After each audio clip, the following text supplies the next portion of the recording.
ప్రేక్షకులకు నమస్కారం. మా ఛానల్కి స్వాగతం. ముందుగా మా జ్యోతిష గురువులైనటువంటి మధుర కృష్ణమూర్తి శాస్త్రి గారికి, అలాగే బెంగళూరు వెంకటరామన్ గారు, Shakuntala world human computer Shakuntala Devi గారికి వారి యొక్క పాదపద్మాలకు నమస్కారం చేస్తూ, మరి ఈ రోజున మనం శుక్ర మహాదశ వస్తే ఏమిటి, ఈ 12 రాశుల పైన వాటి యొక్క ప్రభావం ఏ విధంగా ఉంటుందో మనం చూద్దాం. ముందుగా ప్రతి ఒక్కళ్ళకి కూడా శుక్రమహాదశ అండి అంటారు. శుక్రమహాదశ రావాలండి అని కోరుకుంటారు. కానీ అందరికీ తెలియని విషయం ఏంటంటే, ప్రపంచ జనాభాలో సగం మందికి శుక్రమహాదశ రాకుండానే చనిపోతారు. అంటే కొన్ని వర్గం వాళ్ళకి గురు మహాదశ వస్తుంది, కొన్ని వర్గం వాళ్ళకి శుక్రమహాదశ వస్తుంది. శుక్రమహాదశ వచ్చేటటువంటి బ్యాచ్కి గురుమహాదశ రాదు, గురుమహాదశ వచ్చేటటువంటి బ్యాచ్కి శుక్రమహాదశ రాదు. ఎక్కడో అరుదుగా ఈ గురుమహాదశ తర్వాత మనకి 16 సంవత్సరాలు, ఆ తర్వాత శని మహాదశ ఒక 20 సంవత్సరాలు, 36 అయిందా, 36 తర్వాత మనకి ఈ యొక్క గురుమహాదశ 16 ప్లస్ శని 19 అంటే 35 అయింది. ఇక్కడికి గురుమహాదశ వచ్చే బ్యాచ్కి 16, శని మహాదశ 19, 35, 35 ప్లస్ బుధ మహాదశ 17, 35 17 52. తర్వాత వచ్చేటటువంటిది మనకి కేతు మహాదశ 7, 57, 7, 64. ఈ విధంగా మనం వెళితే కేతు మహాదశ తర్వాత ఎప్పుడో మళ్ళీ శుక్ర మహాదశ రావాలా. ఆ తర్వాత అందువలన అంటే 65 సంవత్సరాలు దగ్గరగా ఒక చక్రం తిరిగినప్పుడు గురుమహాదశ వాళ్ళు ఎక్కడో టచ్ అవుతారు. శుక్రమహాదశ ముసలోళ్ళు అయిపోయిన తర్వాత శుక్రమహాదశ అనేటటువంటిది వ్యర్థం అన్నమాట. గురుదేవులైనటువంటి దత్తాత్రేయ స్వాముల వారు మరి గాణగాపురంలో ఒకసారి ఒక చాకలి వ్యక్తి కోరుకుంటాడు వరం, గురుదేవా మరి నేను రోజు మీ బట్టలు ఉతుకుతున్నాను, అందరి బట్టలు భక్తులే ఉతుకుతున్నాను. ఈ రోజున భీమా అమరజా నది సంగమానికి మరి ఒక రాజుగారు తన చెలికెత్తలతో రాణులతో పరివారంతో రాజా టీవీ అనుభవిస్తున్నాడు. మరి అదంతా కూడా చూసిన తర్వాత నా మనసు చెదిరింది, నాకు కూడా ఈ జీవితం ఎందుకు రాజాలాగా బతకాలా అని అనిపిస్తోంది. అంటే అలాగే నిన్ను రాజుని చేస్తాను అంటాడు. రాజుని చేస్తానంటే శుక్రమహాదశ. అప్పుడు ఆయన ఏమంటాడు, అయ్యా నేను ముసలాడిని అయిపోయాను ఇప్పుడు గురుదేవా, అందువలన వచ్చే జన్మలో చేయండి అంటే గుల్బర్గా మహారాజుగా చేస్తాడు ఆయన్ని. అతనే రవిదాస్. మరి ఈ విధంగా మనకి శుక్రమహాదశ అనేటటువంటిది వయసులో ఉండగా వస్తే అది ప్రయోజనం తప్ప మనకి ఈ యొక్క దశ వార్ధక్యం వచ్చిన తర్వాత వచ్చిన ఉపయోగం ఉండదన్నమాట. శుక్రమహాదశల్లో కేవలం మళ్ళీ రకాలు ఉంటాయి. మనకి స్వయంగా శుక్రమహాదశ వచ్చినప్పుడు మనం ఎదుగుదల, అలాగే మన యొక్క పిల్లలకి, మన ఇంట్లో ఉన్నటువంటి వాళ్ళకి ఎవరికి వచ్చినా సరే శుక్రమహాదశ వచ్చినప్పుడు వాళ్ళ జాతక ప్రభావం వలన మనం కూడా ఎదిగిపోతాం అన్నమాట.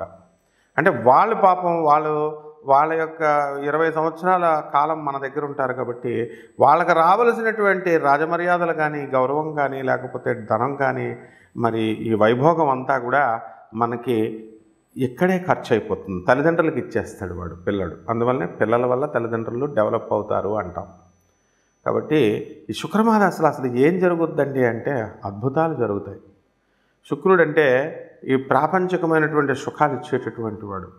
మీకు 1కి 2-3 కొత్త కార్లు కొంటారు. ఒక్కొక్కరికి కార్లు అమ్మేసేటటువంటి లక్షణాలు ఉంటాయి. వెంటనే కొంటారు, 6 నెలలు ఎంజాయ్ చేస్తారు, తర్వాత మళ్ళీ కారు మార్చేస్తారు. ఇల్లులు, విల్లాలు, బంగళాలు, ఆ తర్వాత ఈ యొక్క స్త్రీలు, మందు, తర్వాత ఈ యొక్క మృష్టాన్న భోజనాలు, ఎవరికి ఇష్టమైనటువంటి నాన్ వెజిటేరియన్ ఫుడ్డులు, ఇలా బ్రాహ్మణులు అయితే నాన్ వెజిటేరియన్ కాకుండా మృష్టాన్న భోజనాలు. ఈ విధంగా శుక్రుడు ఏం చేస్తాడంటే పిల్ల పాపలతో, భార్యలతో, రాణులతో రాజవైభోగాలు ఇస్తాడు. అటువంటి శుక్రమహాదశ మీకు కావాలా వద్దా? కావాలి అనుకుంటే కొన్ని చిట్కాలు ఉంటాయి. అసలు మన వ్యక్తిగత జాతక చక్రంలో అసలు ఆ శుక్రమహాదశ మనకు తగులుతుందా? ఆ శుక్రుడు మనకు ఎంత బలంగా ఉన్నాడు? ఆ శుక్రుడు ఒకవేళ బలంగా ఉన్నా సరే అది ఎప్పుడు మనకి వికసిస్తుంది ఆ జాతకంలో, ఎప్పుడు మనం ఆ యోగాలను మనం అనుభవించగలుగుతామో, ఇలాంటి విషయాలన్నిటికీ కూడా మనం జ్యోతిష్కుల యొక్క అవసరం ఖచ్చితంగా ఉందన్నమాట. అంతేకాని యూట్యూబుల్లో చెప్పే వాటిని బట్టి లేదా పుస్తకాల్లో మిడిమిడి జ్ఞానంతో బట్టి మేమంతా కూడా శుక్రమాదశ వచ్చేస్తుందండి, మాకు ఈ నక్షత్రం అండి, మాది కుంభరాశి అండి, మాది శతభిష నక్షత్రం అండి గురువుగారు, 3వ పాదం అండి, లగ్నం మాకు వృశ్చిక లగ్నం అండి, మాకు శుక్రమాదశ 1992లో వచ్చేస్తుందండి. ఏమిటిది? గురువు దగ్గరికి వచ్చేటటువంటి పద్ధతి అదేనా? మీరు ఎలా రావాలా? అయ్యా నేను ఈ ప్రాబ్లంలో ఉన్నాను, నేను ఈ చిక్కులో ఉన్నాను, మరి అటువంటి ప్రాబ్లం నుంచి నాకు విముక్తి చేయడానికి నాకు దారి చూపించండి అని రావాలా. ఏదో క్యాజువల్గా సరదాగా మనం ఆ యూట్యూబ్లో వచ్చేది, వాళ్ళ చెప్పేది, వీళ్ళ చెప్పేది, ఎవరు చెప్పినా ఒకటే ఉంటుంది. అలా కాకుండా మీరు చూసుకుంటూ ఉంటే జ్యోతిష్యాన్ని నవ్వుల పాలు కనుక చేసినట్లయితే మీ జీవితమే నవ్వుల పాలు అవుతుంది. నవ్వులాటకు జ్యోతిష్యం కాదు, it's a very serious mission. అందువలన ఇందులో చాలా జాగ్రత్తగా మనము ఈ శుక్ర మహాదశ మనకి ఎప్పుడు వస్తుంది, మనకి శుక్రుడు రివర్స్ ఫలితాలు కూడా ఇస్తాడు. ఇప్పుడు భార్య అనేటటువంటి ఆమె మరి సుఖాన్ని ఇస్తుంది, నీ ఇంటిని నిర్మాణం చేస్తుంది, నిన్ను గౌరవిస్తుంది, తన జీవితాన్ని అంకితం చేస్తుంది, తన తల్లిదండ్రులని ఫ్యామిలీని వదిలేసి నీ దగ్గరికి వస్తుంది. మరి నువ్వు కనుక సరిగ్గా ట్రీట్మెంట్ చేయకపోతే ఆమె బాధపడుతుంది. కొంతమంది మరి పెద్దల ఇంటర్ఫియరెన్స్ అనవసరంగా వీళ్ళిద్దరి మధ్య ఉన్నటువంటి గ్యాప్ని పెంచేసి వాళ్ళిద్దరు కూడా డైవర్స్ కారణాలు అవుతున్నారు. ఇది ఎప్పుడు జరుగుతుందంటే శుక్రుడు వ్యతిరేక దిశలో ఉన్నప్పుడు కానీ, వ్యతిరేక ఫలితాలు ఇచ్చేటప్పుడు కానీ, శత్రు క్షేత్రాల్లో ఉన్నప్పుడు కానీ మరి శుక్రుడు ఎప్పుడు కూడా మంచే చేస్తాడని అనుకోకూడదు, హాని కూడా చేస్తాడు.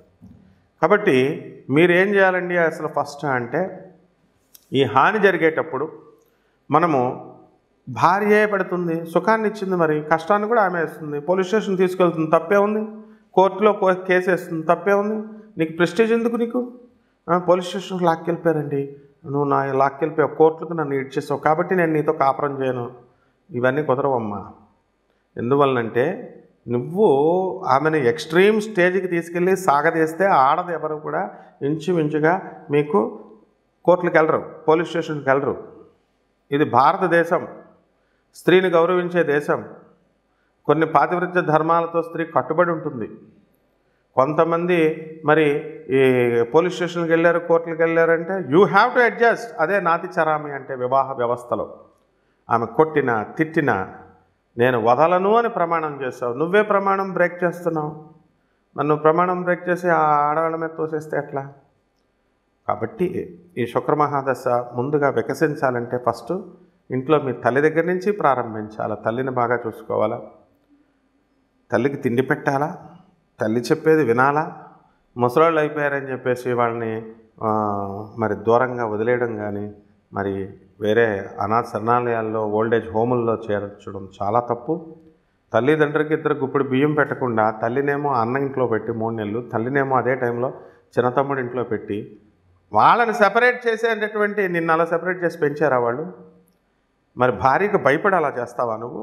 Can't you convince your wife? నీ భార్యను నువ్వు ఒప్పించలేవా? మరి భార్య కూడా ఒప్పుకుంటుంది, ఏమండి బాబు మా భార్య ఒప్పుకోవట్లేదంటే నీ ప్రవర్తన బట్టి ఒప్పుకోదు. ఒప్పించుకునేటటువంటి వాళ్ళు ఒప్పుకుంటారు. హ్యుమానిటీ అనేటటువంటిది ఉంటుంది, మానవత్వం అనేటటువంటిది. కాబట్టి మీరంతా కూడా ఈ శుక్రమహాదశ రావాలంటే ప్రారంభం తల్లి నుంచి గౌరవించాలా, తర్వాత నీ భార్యను గౌరవించాలా, తర్వాత నీ ఇంట్లో ఆడపిల్లల్ని, నీకు పుట్టిన పిల్లల్ని గమనించాలా, గౌరవించాలా. నీ చుట్టుపక్కల ఉన్నటువంటి స్త్రీలందరినీ కూడా కామ దృష్టితో చూడకుండా నువ్వు చక్కటి మంచి దృష్టితో నువ్వు చూసినప్పుడు మాత్రమే శుక్రగ్రహము వికసిస్తుంది. అంతేగాని యూట్యూబ్లో చెప్పేటటువంటి జ్యోతిష్కులు శుక్రుడు బొబ్బర్లు కిలోంపో బొబ్బర్లు ఇచ్చేయండి, తర్వాత చక్కగా దానాలు చేయండి, మనకి ఇది తెలుపు వస్త్రాలు దానం చేయండి, శుక్రవారం నాడు దానం చేసేయండి, 6 గంటలకు చేసేయండి, ఒక 50,000 పట్టరండి, నాకు 1,00,000 రూపాయలు పట్టరండి, నేను శుక్రుడికి మనం పూజ చేసేస్తామంటే నీ డబ్బులు వేస్ట్ తప్ప 0.0001% రిజల్ట్ కూడా రాదు. ఫస్ట్ బేసిక్స్ నుంచి రావాలి మీరు. అలాగే వాళ్ళకి డబ్బులు వస్తాయేమో కానీ నీకైతే మాత్రం శుక్రుడు తోలు తీసేస్తాడు, అందులో డౌటే లేదు మళ్ళా. కాబట్టి ఈ యొక్క శుక్రుడికి ఈ మధ్యకాలంలో ఫ్యాషన్ అయిపోయింది. ఏమండి ఆ టెంపుల్కి వెళ్తున్నామండి, ఈ టెంపుల్కి వెళ్తున్నామండి, అక్కడ జపాలు చేయించామండి, ఇక్కడ పూజలు ఇవి ఏమీ కూడా ఉండవు. స్త్రీ శాపం, శుక్రశాపం అంటే స్త్రీ శాపం. తల్లి శపించిందంటే ఇంక నువ్వు నీ జన్మలో, ఈ జన్మలో కాదు ఇలాంటి 7 జన్మలో నువ్వు పైకి రావు. నీ పెళ్ళం శపించిందంటే 14 జన్మల పైకి రావు నువ్వు. నీ కూతురు శపించిందంటే 21 జన్మల బయటికి రావు. Multiples of 7.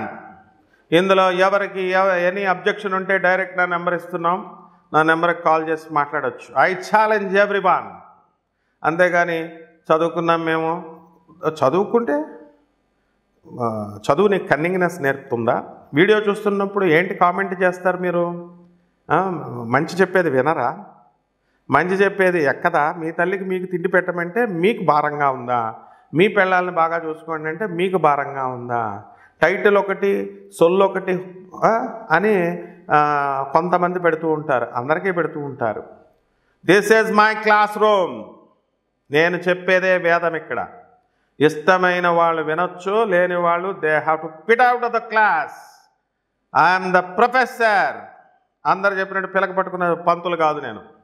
కాబట్టి ఈ శుక్రుడు, శుక్రాచార్యుల వారంటే ఏమనుకుంటున్నారు అసలు? శుక్రుడంటే శుక్రుడంటే రాక్షసుల గురువు. ఆఫ్టర్ ఆల్ దేవతల గురువు అయినటువంటి బృహస్పతికి గురుడికి కూడా గురువు ఆయన. తమాషాగా ఉందా? శుక్రాచార్యుడు అంటే జైళ్ళకి పంపించేస్తాడు 498A కేసులు పెట్టి. ఏంటది 498A? కట్న వేధింపులు, గృహహింసలు. భార్య పెట్టేస్తుంది కేసులు నాయన. 494 IPC, రెండో పెళ్ళి, బైగామి చేసేసుకుంటున్నారని. 495 నీకు బెయిల్ రాదురా నాయన. 495 పెట్టేసిందంటే నీ పెళ్ళం, నీకు అసలు ఇంకా జీవితాంతం బయటకు రాలేవు. మళ్ళీ జాలిపడి ఆ లాయర్లు ఆ సెక్షన్ని మారుస్తారు 495 కింద. ఆ జడ్జీలు దయతలిచి వీడి జైల్లో కుమ్ము మగ్గైపోవాలని చెప్పేసి వాళ్ళు 494 కింద మారిస్తే ఒక పోలీస్ ఆఫీసరు, ఒక చక్కగా ఒక ల్యాండ్ కౌన్సిల్ లాయరు, జడ్జి ముగ్గురు ఒప్పుకుంటేనే పీపీ పబ్లిక్, అప్పుడు మాత్రమే సెక్షన్ మారుస్తారు. ఇవన్నీ నీకు తెలియదు సామాన్య మానవుడు. అబ్బే మా పెళ్ళని బాధేస్తా, అబ్బే మా పెళ్ళం ఎందుకు పెట్టాలా కేసులు అంటావు. నో, ఈ మధ్యన ఇంకోటి వచ్చేసింది, లివింగ్ రిలేషన్ వచ్చిందండి. సుప్రీంకోర్టు 498 కేసులో అసలు కేసులు లేవండి, కేసులు తీసుకోవట్లేదండి. నీకు ఏం తెలుసు నాయన? డీసీపీ పర్మిషన్ ఉండి డీసీపీ అబ్జర్వేషన్లో ఉన్నప్పుడు మాత్రమే నీ మీద కేసు, నీ ఒక్కడి మీదే ఉంచి నీ భార్యని, నీ తల్లిని, నీ తండ్రిని, నీ చెల్లెల మీద, నీ తమ్ముళ్ళ మీద పెట్టిన కేసు పక్కకు జరిపిస్తారు నాయన. ఇవన్నీ ఉంటాయి.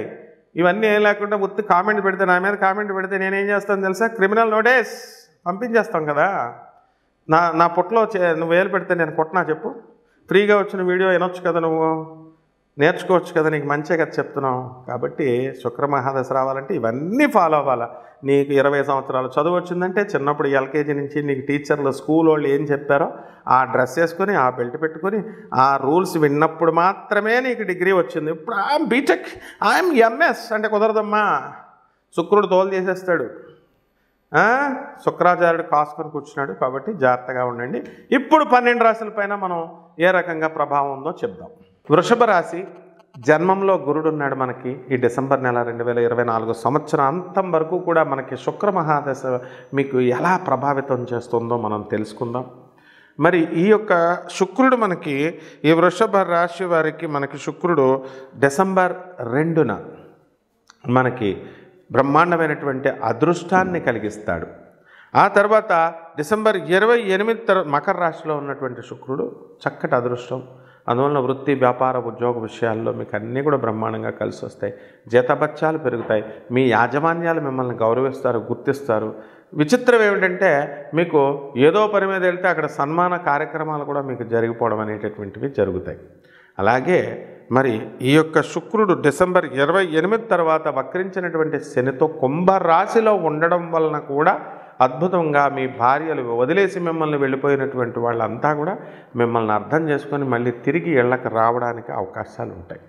కాబట్టి మీ అత్తగారి యొక్క ప్రభావం వలన ఎలాగైతే ఈ యొక్క విడాకుల వరకు వెళ్ళినటువంటి కేసులు కొంతమందికి పరిష్కారం అవ్వడానికి అవకాశాలు ఉన్నాయి. అలాగే ఈ యొక్క రవి మనకి డిసెంబర్ 15 నుంచి మరి ఈ ఈ యొక్క ధనుస్సు రాశిలో ఉండడం వలన మీకేమవుతుందంటే కాస్త అప్పుడప్పుడు చెస్ట్ పెయిన్ రావడం, ఆరోగ్య భంగాలు వచ్చినప్పటికీ కూడా ప్రభుత్వ సంబంధమైనటువంటి అన్ని వ్యాపారాలు కూడా మీకు కలిసి వస్తాయి. వ్యాపారస్తులందరికీ కూడా బ్రహ్మాండమైన లాభాలు వస్తాయి. ముఖ్యంగా టెక్నికల్ టీమ్, కెమెరా, తర్వాత సినిమా ఫీల్డ్ ఉన్నటువంటి వాళ్ళందరూ కూడా లాభంలో ఉన్నటువంటి ఈ రాహుగ్రహ ప్రభావం వలన వృద్ధిలోకి వస్తారు. అలాగే అప్పుల బాధతో కిటకిటలాడిపోతున్నటువంటి వాళ్ళు, ఏమండి మనం ఈ 15 రోజుల్లోనే అప్పులు తీర్చకపోతే మా పీకల మీద కత్తి పెట్టుకొని ఉన్నారండి అనేటటువంటి వాళ్ళందరికీ కూడా వాళ్ళకు కూడా ఈ అప్పులన్నీ కూడా మీకు తీరిపోవడం అనేటటువంటివి జరుగుతాయి. కంగారు పడద్దు. కొత్త అప్పులు ఇస్తారు మీకు ఒకవేళ డబ్బులు లేకపోతే మీ దగ్గర మీరేమి పెద్ద పెద్ద ప్రమాదాల్లో ఇరుక్కునేమి లేరు.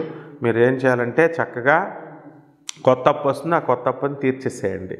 అలాగే రైతులు బ్రహ్మాండమైనటువంటి పంటలు చేస్తారు, అధిక లాభాలను ఆర్జిస్తారు. చెరువులో మరి చేపల రొయ్యల చెరువులు, కోల్డ్ స్టోరేజ్లు ఉన్నటువంటి వాళ్ళందరూ కూడా బ్రహ్మాండంగా ఉండడం అనేటటువంటివి జరుగుతాయి. అలాగే అంటే అధిక లాభాలు తీస్తారు. అలాగే ఈ యొక్క కుజుడు మనకి అక్టోబర్ 20 తర్వాత మనకి కర్కాటక రాశి ప్రవేశించి ఉన్నారు కాబట్టి మీ సోదరుల యొక్క మంచి డెవలప్మెంట్ని మీరు చూడటం జరుగుతుంది. మీ సోదరులు చాలా డెవలప్ అవుతారు. కాబట్టి ఈ విధంగా అన్ని వర్గాల వారికి కూడా వృషభ రాశి వారికి చాలా బాగుంది. మరి ప్రమోషన్స్ రానటువంటి వాళ్ళకు కూడా ప్రమోషన్స్ అనేటటువంటివి రావడానికి అవకాశాలు ఉంటాయి. మనకి ఈ జాతకాలలో ఎలా ఉంటుందంటే ఇవన్నీ కూడా కామన్ ప్లాట్ఫామ్ మీద కొన్ని కోట్ల మందికి చెప్పబడేటటువంటి జాతకం. అంటే వర్షాకాలంలో వర్షాలు వస్తాయంటే వర్షాలు వస్తాయి, అంటే ఎండలు రావని కాదు, అప్పుడప్పుడు ఎండలు కూడా వస్తాయి. ఆ విధంగా మనకి ఈ జాతక ప్రభావంలో మనకి వ్యక్తిగత జాతకాలను చూసుకోవాల్సినటువంటి అవసరం ఎంతైనా ఉంది. కాబట్టి ఈ అవసరంలో మీరు ఏమనుకుంటారంటే అమ్మో డబ్బులు అడుగుతారేమో, మనం పార్టీలకి పబ్బాలకి మనం డబ్బులు ఖర్చు పెట్టుకుంటాం అనవసరంగా, కానీ మన జీవితాన్ని నిర్మాణం చేసుకోవడానికి మనం డబ్బులు అడుగుతారేమో అని భయపడుతూ మనం జాతకాలు చెప్పించుకోకుండా ఉంటాం. కాబట్టి మేము నాన్ కమర్షియల్నైనా కమర్షియల్ వాళ్ళం కాదు. కాబట్టి మీకు 24/7 డేస్ ఎప్పుడైనా సరే మేము మీకు చక్కగా సలహాలు ఇచ్చి మీ జీవితాలు బాగు చేయడానికి ఎప్పుడు రెడీగా ఉంటాం. కాబట్టి మీరు చక్కగా మీ జాతకాలను ఎవరైనా తెలుసుకోవాలనుకుంటే మాకు కాల్ చేయండి. No problem. శుభమస్తు.